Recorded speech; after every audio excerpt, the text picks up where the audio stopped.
Okay, so Edwin Hayes, one of the ID fellows, and this is just a quick talk about an ultrasound technique that's useful in infectious diseases, the filarial dance. Okay. Well, Lymphatic, oh, the gifts work. Great, so that'll be helpful later. Lymphatic filariasis is essentially a parasitic disease from a filarial worm transmitted by mosquito bites that leads to this dramatic elephantiasis that you see in this more artistic picture. You've probably seen this. Usually it's more unilateral or involving the scrotum. mm-hmm. The most common organism is Wucheria bancrofti, less so is Brugia malayi, and very rare is Brugia timori, but these are really the three organisms that cause it. It's found all along the equatorial belt, essentially around the world, in Africa, South America, along some of the Caribbean, anywhere around the world along the equatorial belt. And it is basically this microfilarial worm that, once the mosquito bites, will transmit and migrate through the blood, usually during the night when someone is sleeping. It'll be present in the circulation.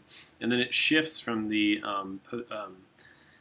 peripheral circulation to the deep circulation in the lymphatics, both as it matures and just through the general cycle of the day, possibly related to the way it's transmitted based on the mosquitoes that bite it and moving between vectors. It takes about 6 to 8 months for these small filarial worms to mature. The adults are the ones that actually reside in the afferent lymphatic channels in the lower body, which leads to the elephantiasis that you see in the legs and in the scrotum typically.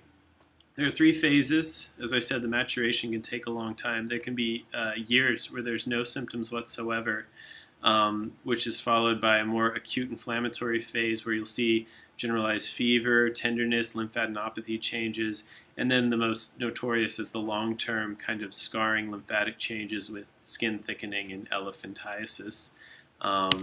So diagnosis of the worm is through blood smears through the times when they're sleeping in the peripheral circulation. They can be seen on concentrated smears, as you see here. Blood PCRs are now available, which are very sensitive and have a lot of use in kind of our general hospital care when we're looking for this. Serologies are also available, and seminal aspirates, so actually collecting one of the spots in terms of lymphatics would be breasts or testicles, as well as just the general lower extremity lymphatics. So it can be aspirated directly and looked at under a microscope. And ultrasound. So in terms of ultrasound, you can actually see this filarial dance to the right here.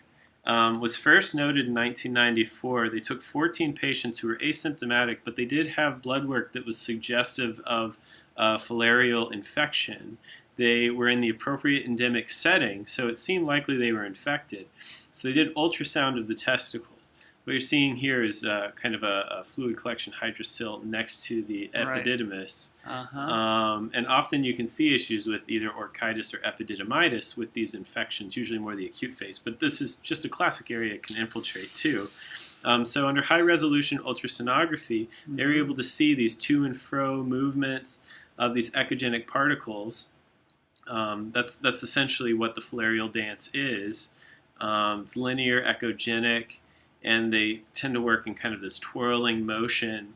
And it's useful not just for the diagnostic purpose, but it's also touted as being useful to follow the process. So a secondary study that was done in 2003 looking at 8 patients showed over time, after giving DEC to kill the worms, which is the classic treatment for the filarial infection, the worms would slow down, the dance would stop. 5 of the patients, the echogenicity was essentially lost. It was no longer seen. And in 2 of them, there was movement, but it didn't have the same dance features. It looked like it had slowed down and was stopping. So useful potentially for following treatment as well as for diagnosis.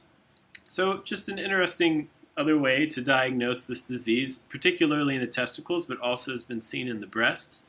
Not as much in the lower extremities from what I've found for the specific dance. Now, interestingly, even though this is something that's kind of touted in some of this literature with tropical medicine, there's exceptions to the rule. If you look, Brugia malayi, if you'll remember, was the second most common that I had mentioned.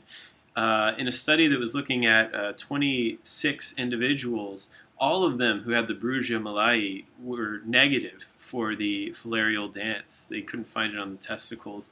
But 2 out of the 4 individuals with Wucheria were positive. So that might have something to do with the predilection for where the worm goes, or the way that it acts in that particular real estate of the body. But it doesn't seem to pick up the Brugia.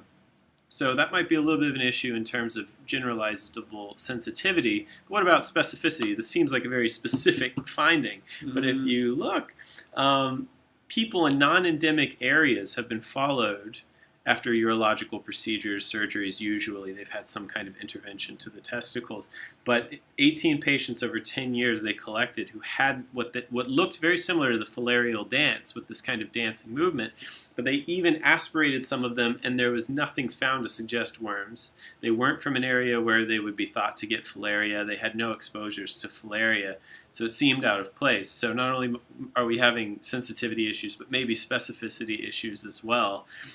This 18 series was interesting, but also this 38-year-old case that I mentioned down here I thought was interesting because, again, it was specifically aspirating the source. So it wasn't just looking at the image, but it was taking tissue at the source under ultrasound guidance. And what they found was causing the similar picture was basically this phenomenon of phagocytosis of the sperm. And you can see the picture here with macrophages in the dilated seminiferous tubules. And you kind of are getting this dancing sign from the sperm agglutination and this phagocytosis phenomenon. So potentially something that's a little bit of a quandary for that.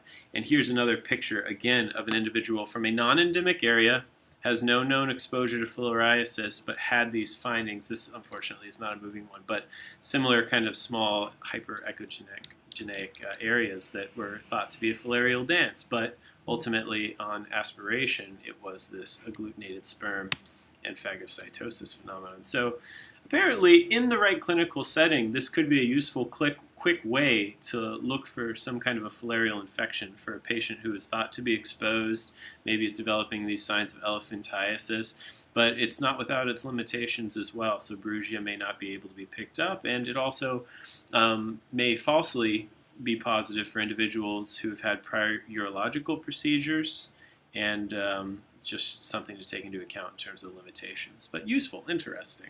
Very interesting. Yeah. That's awesome. That's it. Thank you. Thank you very much.